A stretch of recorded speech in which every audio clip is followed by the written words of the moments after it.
Ini loh, kambing saya sudah siap. Mana kambingmu? Nggak ada, saya nggak punya kambing. Lah, Saridin melihat ada ayam kecil. Gitu ya. Nah, itu ay. Boleh nggak? Apa itu? Pitek kok. Apa itu? Nggak boleh, kambing harus kambing. Lah, kalau kambing sama kambing terus menang itu wajar. Nggak menggawokkan atau nggak mentakjubkan. Sampean pingin toh melihat yang mentakjubkan. Ya apa? Ya pitik iku, ayam itu, ayam cilik.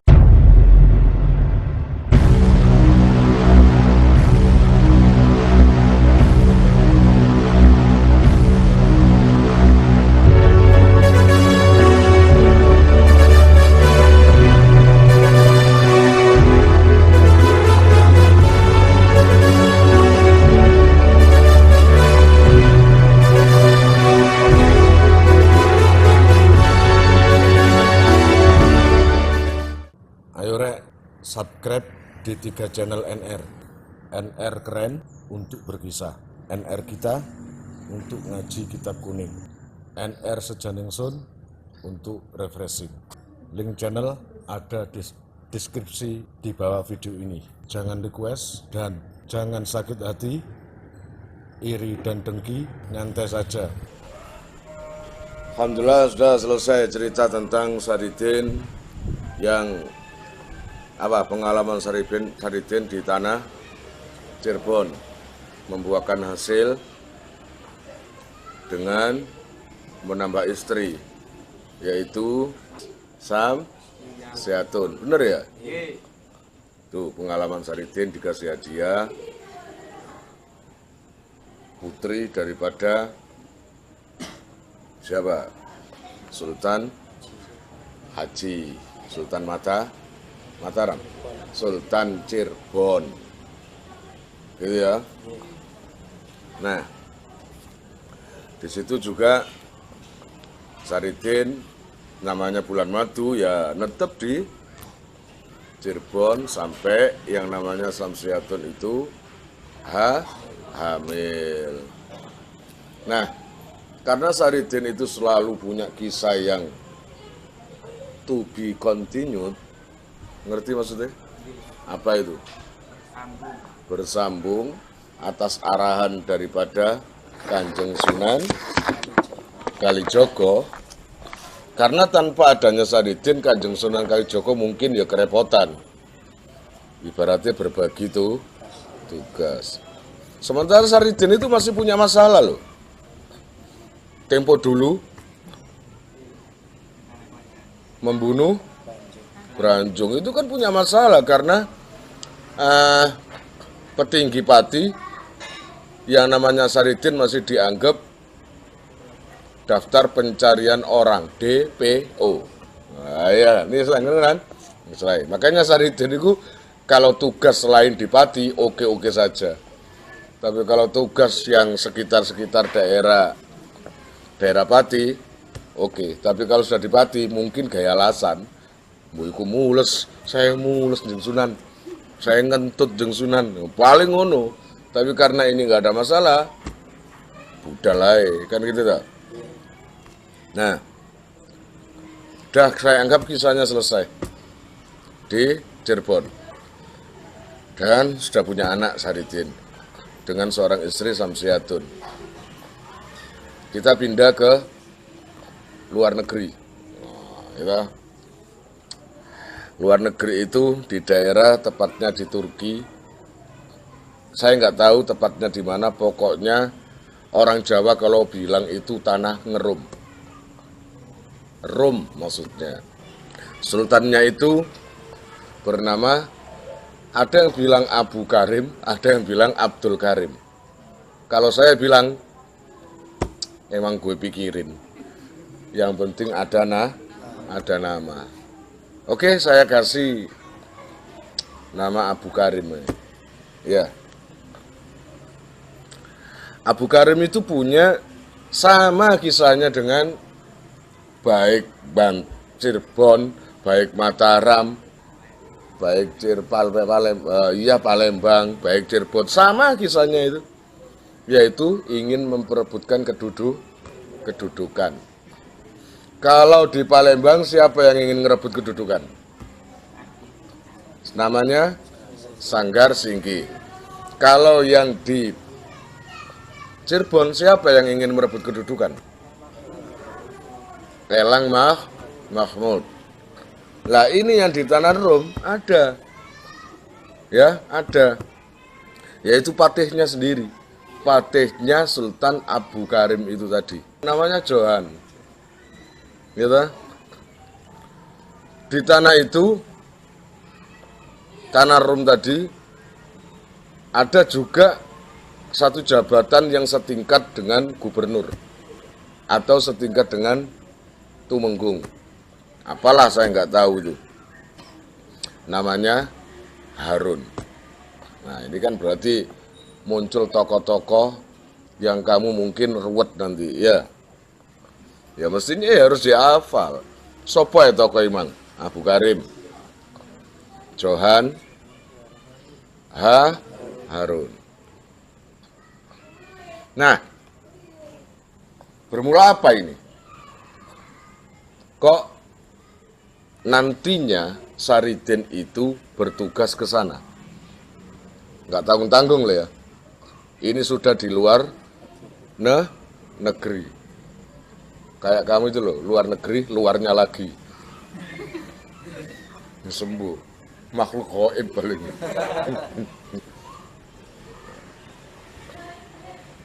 Ini kita ambil sampel satu, permasalahan satu. Permasalahan utama adalah si Pati Johan tadi ingin memperebutkan kekuasaan Raja Abu Karim. Orang kalau menginginkan kan berbagai macam dilakukan kan, seperti Sanggar Singki itu. Dan Pati Johan ini dibantu dengan Tumenggung Harun. Pokoknya ada apa-apa pasti yang merancang, yaitu tadi Harun itu. Nah, Abu Karim ini nggak punya istri. Sedang pantas kalau pengen punya istri. Nah, keinginan punya istri itulah diambil satu celah untuk melemahkan si raja. Oleh siapa? Patih Johan. Dibantu siapa? Harun atau Tumenggung, setingkat Tumenggung lah. Abu Karim dipanggil ibunya, Ibu Permaisuri, Ibu Ratu. Rim, kamu itu kerajaan sebesar ini, memang yang namanya Raja Rum, kerajaan Rum, jangan dibandingkan dengan kerajaan Palembang, atau kerajaan Cirebon, atau kerajaan Banten, jauh. Karena Rum lebih besar, seperti tanah Roma, di daerah Roma itu, gitu. Dibilang, kamu punya kerajaan sebesar ini, masa nggak pingin punya pendamping? Ibunya menawarkan, kamu nggak ingin tak? Itu loh, putri daripada raja tetangga kita, namanya ini Fulana, cantik loh. Nggak tahu bu, ya dah, ibaratnya gitu. Nggak tahu bu, saya ingin punya istri yang beda. Kalau orang Rum sama orang-orang Rum itu biasa. Lah yang kamu cari itu yang mana? Nggak tahu lah bu. Ini aja. Coba tanya ke patih kamu dengan Harun. Tuh anak suka ketayalan rono-rono. Nah, ngerti ketayalan rono-rono? Apa? Suka pergi ke luar negeri karena utusan bilateral negara, gitu? Urusan bilateral negara untuk saling kerjasama antar kerajaan satu ke kerajaan lain dan beda negara. Ketika Harun dan Johan dipanggil, kemudian Ibu Ratu mengutarakan maksudnya, di situ Johan merasa punya celah. Paham? Tapi kalau semata-mata untuk menunjukkan niatnya nggak baik, khawatir konangan, khawatir ketahuan. Dengan cara apa? Yang namanya si Johan itu juga orang sakti. Akhirnya beliau memberi gambaran semua ratu-ratu yang ada di bumi Arab dan bumi Nusantara. Dengan mengandalkan ilmunya, tenaga dalamnya, tiba-tiba gambar perempuan bermacam-macam, menampilkan foto-foto. Ini putri dari Iran. Wah, dengan lenggak-lenggok, tari ular. Wah, ibarat ya. Ini dari mana? Kalau itu dari Turki, daerah sini, ibaratnya gitu. Wah, berlenggak-lenggok, tari kolojengking. Ya. Kemudian, kemudian semua gambar putri ditunjukkan tanpa dengan memanggil putri itu. Hanya plus apa namanya itu? Sinematik. Mungkin Johan waktu ke tanah luar negeri menyempatkan beli proyektor, gitu ya. Beli proyektor langsung disorot, gambarnya terlihat. Tuh. Tapi kan dulu nggak ada kayak gitu. Hebat ya kon percaya warna ya.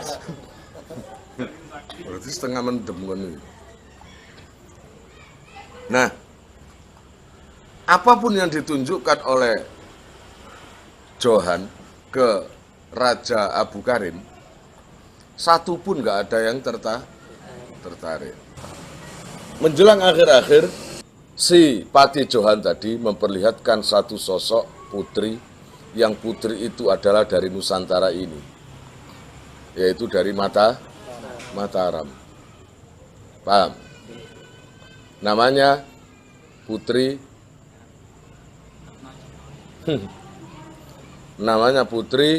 Sekar Kedaton. Beliau ini adalah putrinya Sultan Mataram. Saya nggak tahu siapa itu, Hanyokro Kusumo atau siapa, saya nggak tahu. Pokoknya putri dari Sultan Mataram. Dari situ loh, ketika Sultan Abu Karim melihat sosok Sekar Kedaton, beda. Kita bangga patut dengan orang Nusantara ini. Karena nggak ada orang paling lemah lembut kecuali orang Nusantara, orang Jawa. Orang Jawa itu lemah lembutnya, cara bicaranya. Itu, anak Arab, ayo. Tayyib. Jawa. Nggih. Ngapunten. Ya toh? Harus berbangga dengan orang Jawa. Tanpa dengan merendahkan budaya lain. Kita gunakan budaya lain, nggak apa-apa. Tapi kita tetap punya budaya sendiri. Kan gitu toh? Nah, ketika melihat gambar Sekar Kedaton, yang namanya Abu Karim itu langsung termehek. Johan melirik. Sudah kena dengan umpanku. Jeng Sultan, kelihatannya sampean melihat putri itu, mata sampean kok nggak pakai pekedip. Ya, apa ini yang sampean pilih? Itu anak mana itu? Katanya, kata Sultan Abu Karim. Itu orang mana? Wah, ini beda dengan yang tadi-tadi. Kalau tadi ini sekitar Arab, Eropa, Asia. Kalau ini Asianya Asia. Maksudnya macan Asia. Macan kok gitu? Itulah hebatnya. Sebutannya macan, tapi lemah lembut. nggak lakinya, nggak perempuannya. Yang saya tahu tanah Jawa itu macan dari segala macan. Sampai sekarang macan dari segala macam, macan. Tapi lemah lembutnya halus dari segala kehalusan. Nawakmu halus dari makhluk halus, berarti jin berarti. Makanya kalau orang Jawa kasar gak pantes. Cerita lanjenengan niku. Terus wong kaya kon didepi ambek Tamim. Gak turu ta Tamim. Kayak apa tadi ini? Apa nih? Tapi tetap sopan santun nomor 1 itu bukan daerah mana-mana, tapi daerah Jawa, daerah Nusantara Indonesia ini luar biasa. Makanya orang-orang Arab sehingga sampai zaman Rasulullah dulu, kalau sejarah ditelisik, banyak sahabat yang datang ke Jawa. Makanya jangan heran sekarang ini kok tiba-tiba muncul ada penelusuran, penelitian bahwa Borobudur adalah bangunan dari Nabi Sulaiman. Percaya kamu? Percaya? Kalau saya nggak mikir, tapi saya memakai adat Jawa.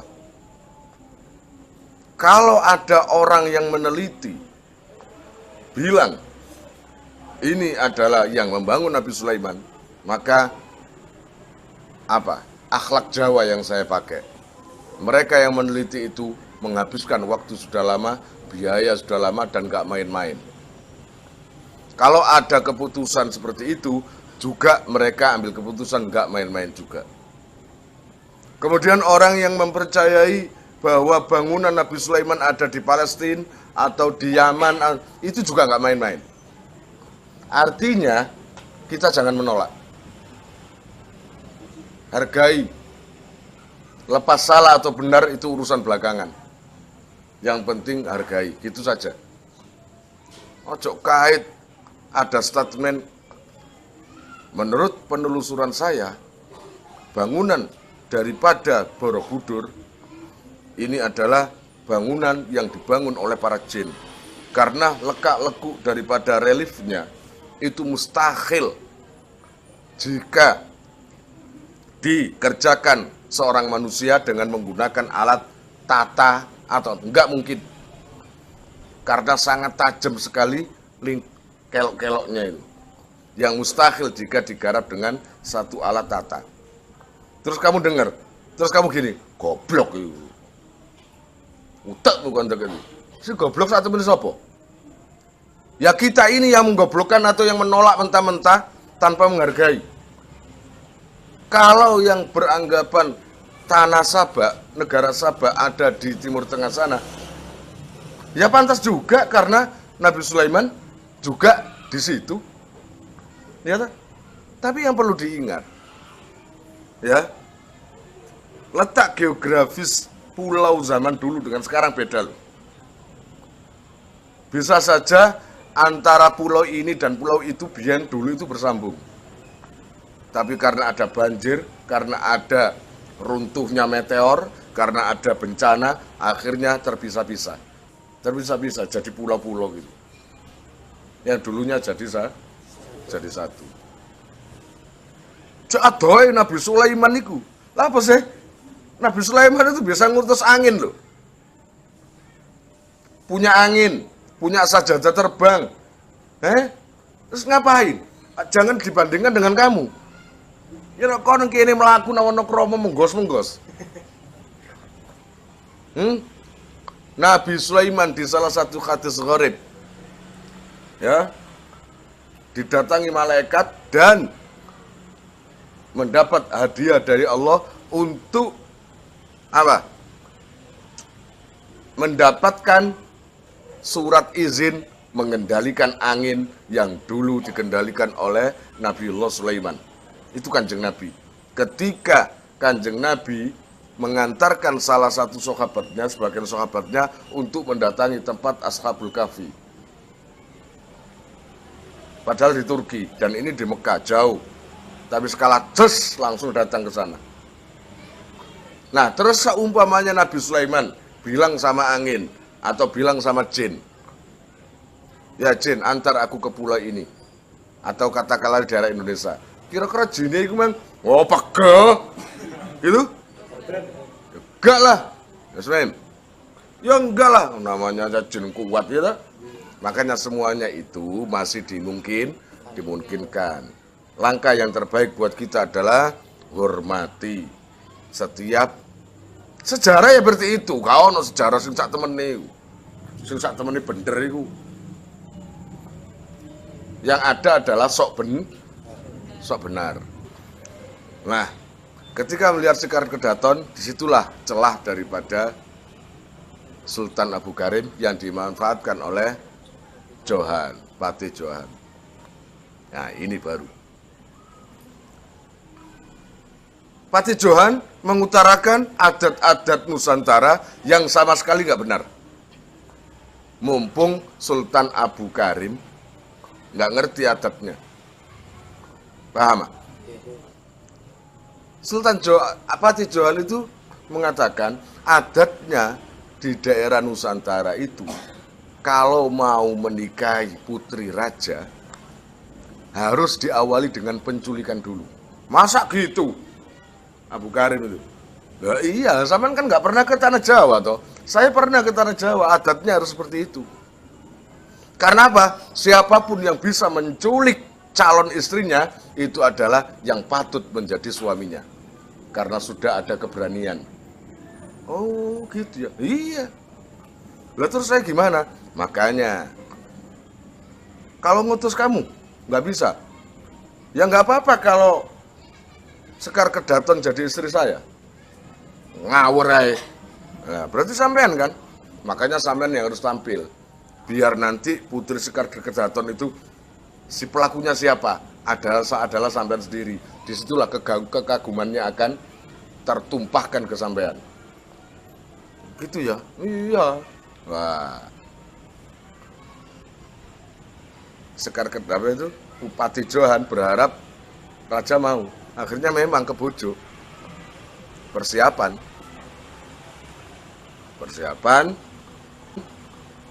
Sultan Abu Karim dengan membawa satu orang yang bodyguard lah langsung ke Nusantara, yaitu kemana? Mataram. Sedang Patih Johan dan Harun asik budal. Selama nggak ada raja, disitulah saya akan mengangkat diri sebagai sultan.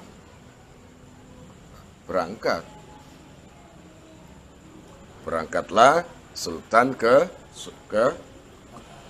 Mataram, tanah Jawa. Saya singkat, setelah tanya-tanya di mana Mataram, ketemu, dan di situ langsung menemukan Putri Sekar Kedaton yang waktu itu lagi ada di Kaputren bercanda cindi dengan punggawa-punggawa atau siapalah, santri-santrinya lah ibaratnya. Memang luar biasa, lebih cantik dari aslinya daripada digambar. Wah, lebih cantik, lebih elok, lebih menak-menik, lebih sebrot. Ya enggak? Lebih unuk-unuk, lebih sembarang lah pokoknya. Ya. Akhirnya tanpa basa-basi yang namanya Sultan Abu Karim apa? Dengan semangat 45 menunjukkan keberaniannya, menunjukkan kejantanannya, langsung Assalamualaikum. Waalaikumsalam, kata Sekar Kedaton. Sampean namanya siapa? Saya Sekar Kedaton. Loh, sampean kok bisa masuk ke Kaputren sini?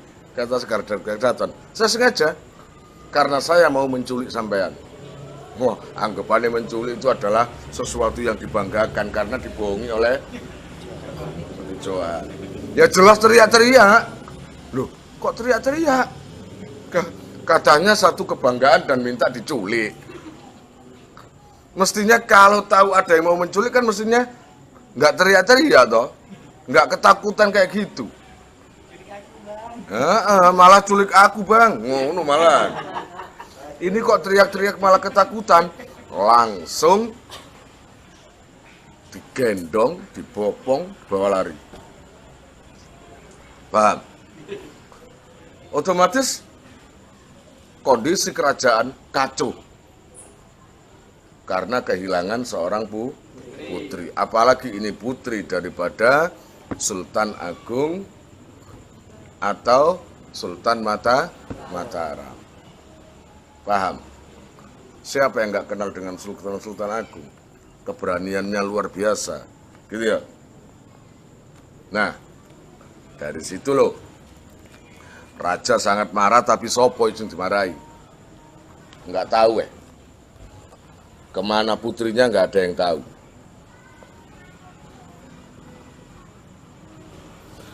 Akhirnya Sultan Mataram tadi membuat sayembara. Harus dicari. Semuanya gubuh mencari Putri Sekar Kedaton. Sementara di Rom, raja yang masih ada di Jawa, kekosongan raja, siapa yang menjadi raja? Patih Johan, yang didukung oleh Harun.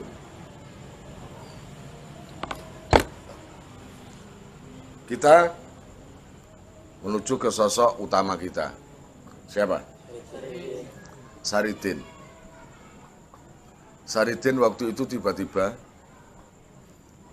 ketika Saridin senang melanjutkan tirakat ngambangnya itu tak. Tiba-tiba Saridin kangen dengan istrinya. Istri yang pertama. Ibu Momo, tapi nggak berani pulang. Ya tak? Karena masih berurusan dengan daerah Pati situ. Atas hasilnya dulu pembunuhan Beranjung. Di situ loh, Saridin mengutarakan saat ketemu dengan Sunan Kalijogo, mengutarakan bahwa beliau kangen dengan istrinya dan anaknya Momo. Padahal suami istri barunya sudah ada dua dan anaknya juga masih kecil-kecil. Tapi namanya kangen. Karena dalam hitungan sejarah 15 tahun tidak ketemu. Ya toh? Berarti yang namanya Momo sudah besar. Gitu. Tapi kata Sunan Kalijogo, kalau kamu ingin ketemu dengan Ibu Momo, maka kamu harus ke Mataram dulu. Kamu harus kerja di sana. Dari situ nanti itulah jalan kamu akan ketemu dengan istri kamu. Oh nggih. Itu. Wes, akhirnya di tengah perjalanan bertemu dengan pasukan atau pate-pate daripada Mataram yang tadi disuruh mencari Putri Sekar Kedaton. Patih kerajaan Mataram ketemu Saridin. Yang mana Saridin waktu itu seperti orang bingung. Dan Patih juga seperti orang bingung. Setelah ketemu dengan Patih Mataram, ya ngobrol, akhirnya Patih Mataram mengeluh berkisah bahwa dirinya disuruh rajanya, sultannya mencari orang yang bisa menolong terhadap permasalahan yang ada di Mataram. Gitu toh? Itu. Nah, kenapa Patih itu kok yakin betul bahwa Saridin itu memang bisa? Ada permasalahannya. Ketika pasukan itu bertemu dengan Saridin dan diantarkan ke tempat Patih itu, di tengah jalan melewati alun-alun. Di situ banyak segerombolan orang-orang, para preman-preman adu hewan. Paham? Jadi di tengah alun-alun ada kerobongan gitu, ada adu hewan. Waktu itu adu apa biasanya? Kambing dengan kambing, saling tobruk, saling anu ya kan gitu kan. Pernah tahu nggak ada mainan kayak gitu? Itu. Nah, ada salah satu kuwu itu sesepuhnya preman waktu itu, punya kambing yang pilih tanding, nggak bisa dikalahkan. Tapi sombong, sangat sombong sekali. Jadi ketika kambingnya itu selalu menang, maka semua ditantang, nggak ada yang berani. Nah kebetulan Saridin ikut lihat di situ. Ya gitu sambil nyampir no baju di sini, badannya sangat kurus, engkri-engkrien, kayak kurang makan gitu, ya kayaknya kayak gitu. Tapi yang namanya kuwu atau sesepuh itu tadi langsung bilang gini, kamu, ayo ikut ah. Gitu. Ikut apa? Ya ini, kamu nantang kambing saya tak? Tuh, harus dengan kambing ya? Iya, kamu punya kambing nggak? Nggak ada, saya nggak punya kambing. Oh ya wes, cocok nang awake, cocok tubuhmu kecil, nggak mungkin berani kamu, paling bisa apa kamu itu? Nah, kamu itu mending pulang aja, tidur, gitu. Saridin digitukan ya lama-lama jengkel, ya, langsung, wes Pak, jangan banyak omong Pak. Kalau nantang gitu aja loh, nggak usah banyak omong. Lah iya yuk, naik sini. Ini loh, kambing saya udah siap. Mana kambingmu? Nggak ada, saya nggak punya kambing. Lah Saridin melihat ada ayam kecil, gitu ya. Nah itu ay, boleh nggak? Apa itu pitek kok? Apa itu? Nggak boleh, kambing harus kambing. Lah kalau kambing sama kambing terus menang itu wajar. Nggak menggawokkan atau nggak mentakjubkan. Sampean pengin toh melihat yang mentakjubkan. Ya apa? Ya pitik iku, ayam itu, ayam cilik. Lah masih kecil bisa loh ngobrak-ngabrik kambing sampean taek. Itu. Lo nggak percaya ya wis. Saya ambilkan itu. Wis kecek mem. Bawa sini. Akhirnya orang-orang banyak yang ngambil ayam. Ayamnya kan ada banyak itu. Ada mboke, ada pamane, ada Pak RT ini, ada Pak Anune, ada yang masih kecil, ponaan, kecil, ya kira-kira masih SD lah, itu ya. Ion, masih SD, yang imut-imutnya ya. Ayam kecil, bahasa Jawa pitik cili. Anake wedhus, bahasa Jawa wedhus cili. Anak gajah, bahasa Jawa gajah cili. Dah iku paling bener. Guys dibantai sana iki ya. Iku paling bener. Walhasil ayam itu dipegang oleh Saridin, kepalanya dielus-elus. Ayo le, ojo mirang-mirang ke aku yo. Jangan memalukan aku yo. Ini banyak orang lo yo. Kalau mirang-mirang ke aku tak hukum kamu ngadeg lungguh kon. Gitu ibaratnya. Yes, bismillah, Pak. Ayo, situ ya Pak yo. Iya jadi. Bismillah, kersane Allah. Yes. Menang biidznillah. Tenanan. Namanya ayam kecil si Ion tadi. Cik. Ya namanya kambingnya itu diam. Gini.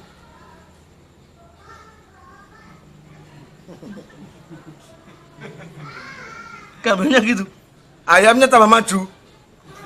Kik. Yang namanya kambing mundur. Iya Pak, kok mundur? Wedhus kuwi kok mundur? Apa tas yang dideleng iki? Apa yang dilihat itu? Wong punyaan saya kecil. Gitu. Jerene sing punya keteken bekne, ya toh? Keteken bekne. Wedhusku. Gak ketok ndelok pitik cilik. Halah wis kalah nih. Tapi yang namanya ayam kecil itu langsung lompat nyerang kambing itu. Duas, kambing berek pingsan. Nah, ya tau tak jauh toh. Ngono, apa kon malah njero iki? Wong sing takon Imam Saridin kok tak jauh toh. Wah, gak beres iki. Gak beres iki. Paling kowe nggae sihir. Ya wis terserah. Lagi. Ngono, lagi. Aku duwe malih, duwe punya lagi. Kebu gede. Kebu. Lah, ganti kebu toh sampean tak? Sampean ganti kebu tak? Ya iya, kamu gak mau ganti tak? Enggak, aku serkan ini. Ya diuntal temen. Ayam kamu nanti ditelen loh. Kecil setelur gitu ayam macem-macem. Ya dicoba toh Pak. Wah, akhirnya ya namanya kerbau tadi disewuk-sewuk ambil sing duwe. Sun amata ajiku si. Oh pola si. Tak sebet anumu. Jembrak. Ya tak sebet anumu. Jembrak tak sabos. Sing Saridin cuma pegang ayamnya tadi. Bismillah. Kue tadi menang. Bunga aku. Seneng aku. Pinter gue ternyata. Ternyata kamu pinter. Nih sing kepindo. Gue kudu menang. Bismillah. Biidillah. Bismillah. Kebun. Nah, ketika lihat ayam. Mundur.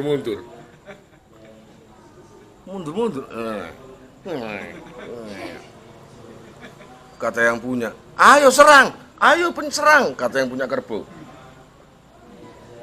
Kata Saridin, wis le, biar nggak lama-lama le, saya mau ke Mataram, Sultan Mataram. Wis lang diselesaikan le.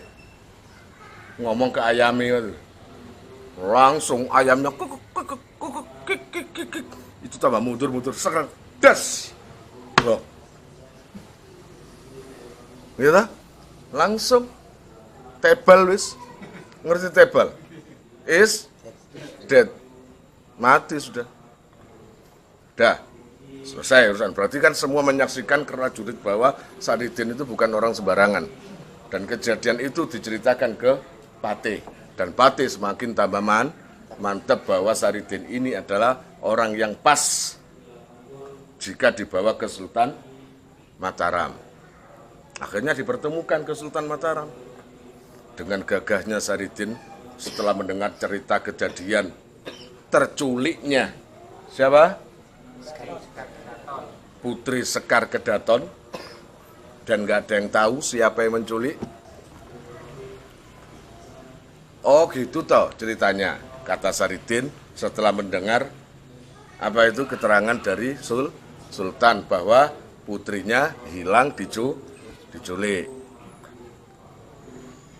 Siapa toh nama putri sampean? Sekar Kedaton. Lah iya, kata Sultan Mataram tadi, nggak ada yang tahu kira-kira di mana itu. Kata Saridin, sampean nggak mungkin nyari ketemu di sini. Cari siapapun yang mencari nggak akan nemu. Loh, iya tak? Emang kemana? Padahal dedek. Kok bisa hilang nggak berbekas? Bukan.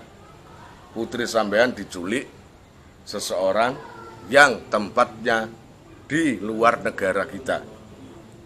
Mana? Di Tanah Rum. Tanah Rum. Kalau nggak salah, kalau nggak Syria atau Turki. Loh, kok sampai ke situ? Mana mungkin saya ke sana? Nggak ada kendaraannya lama. Ya kalau nggak anakku nanti sudah mati. Gimana ya? Sampai itu Sultan, kata Saridin. Sampai itu Sultan, kayak nggak mau tahu saja. Sampean nyuruh patih sampean mencari saya, itu tujuannya apa? Ya menolong. Nah iya, gitu ya adek ngomong. Mana bisa saya ke sana? Siapa yang anu? Bel. Sampean sudah merendahkan saya. Saya sudah datang ke sini berarti saya sudah siap menolong. Oh bisa tak? Saya siap menolong. Bisa tak? Baleni mana ya? Kalau saya sudah siap menolong ya sudah, serahkan ke saya. Sampean nurut ke saya. Kalau pingin anak sampean kembali. Iya.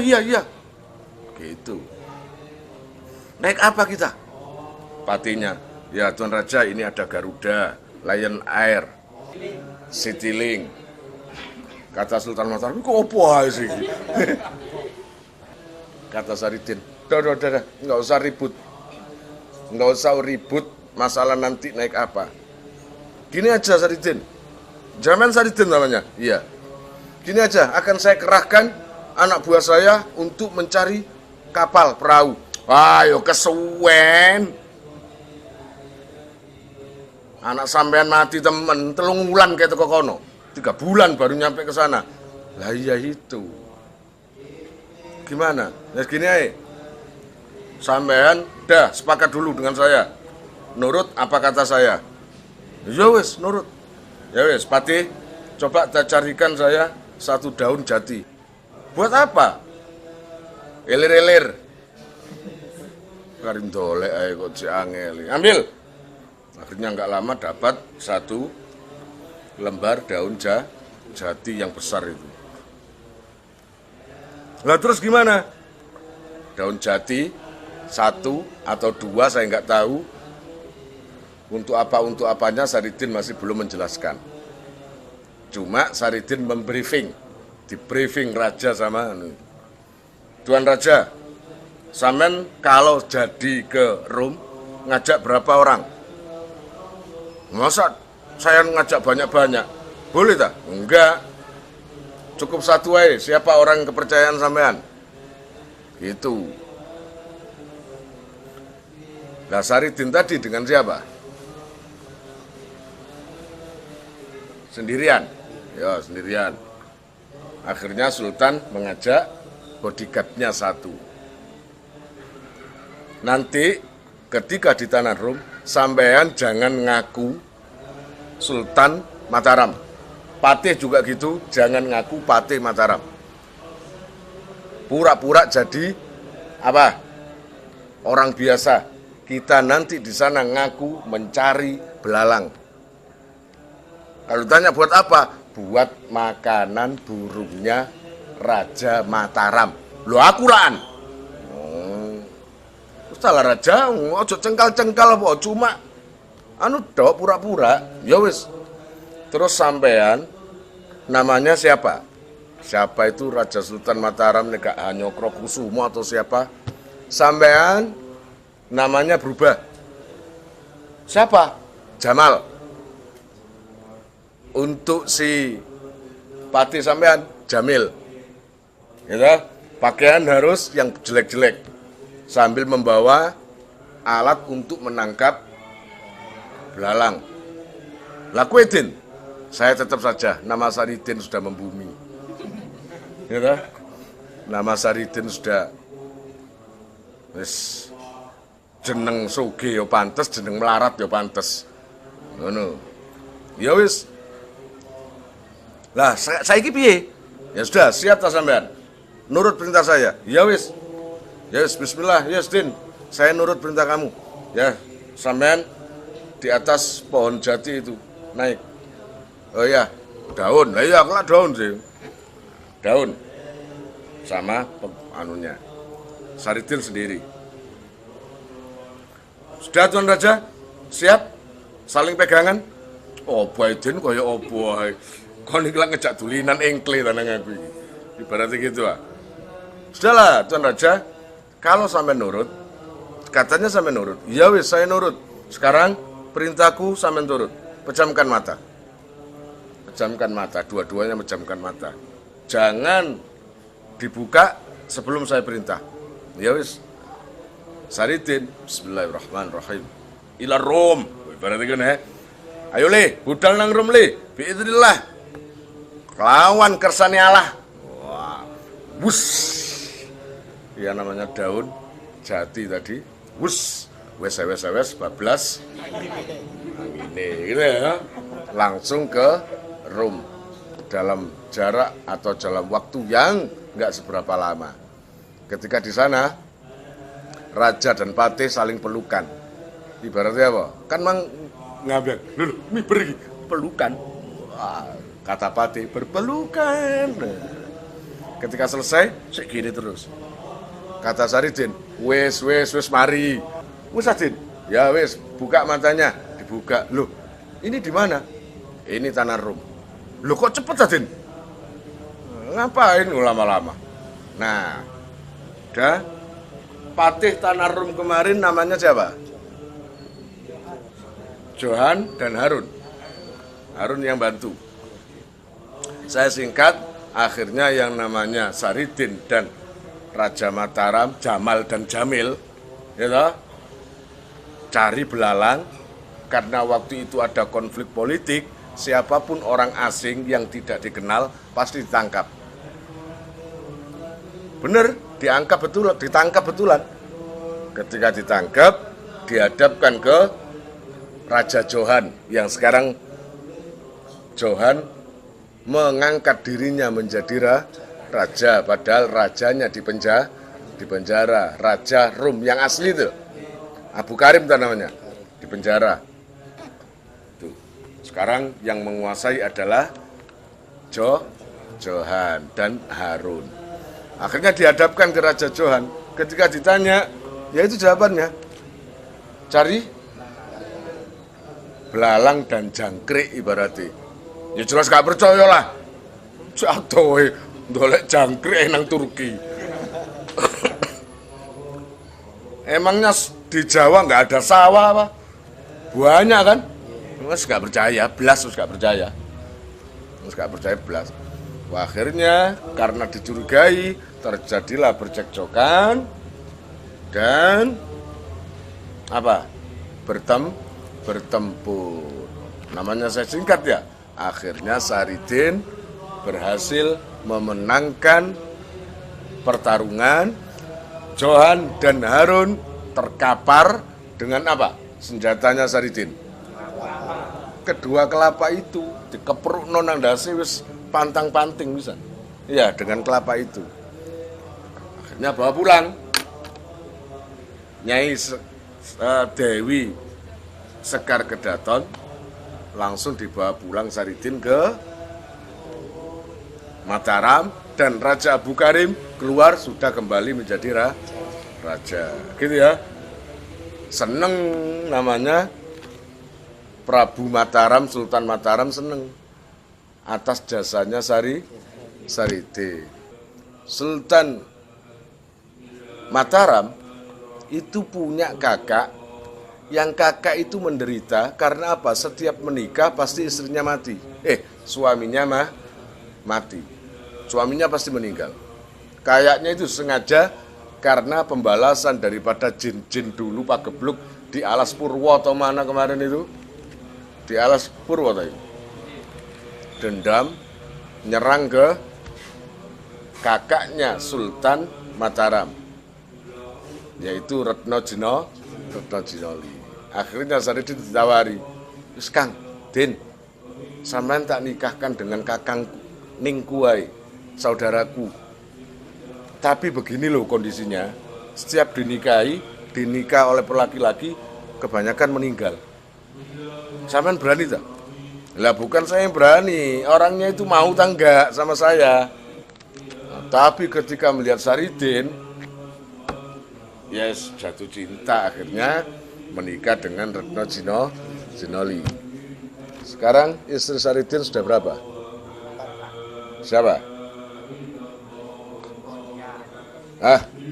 Yang pertama Sumira atau Sarini. Itu istri yang pertama. Yang kedua Rukoya. Yang ketiga Samsiatun. Yang keempat Retno Jinoli. Guys, itu saja lanjutannya besok. Kalian jika mau nomor HP kalian tak simpan di memori HP saya, SMS aja ke nomor saya dengan mengetik nama, asal, itu aja. Nanti saya save. Lalu nanti akan terhubung ke WA saya. Insya Allah akan ada pemberitahuan, perkembangan tentang NR atau ada video baru atau apa. Biasanya saya umumkan di status WhatsApp ya. Buat para donatur, saya sangat terima kasih. Insya Allah barokahnya, manfaatnya akan sampai pada kalian dan menjadi jariah nanti. Dan akan lestari terus sampai kalian meninggal itu nanti. Jangan khawatir, nama kalian tidak akan saya lupakan.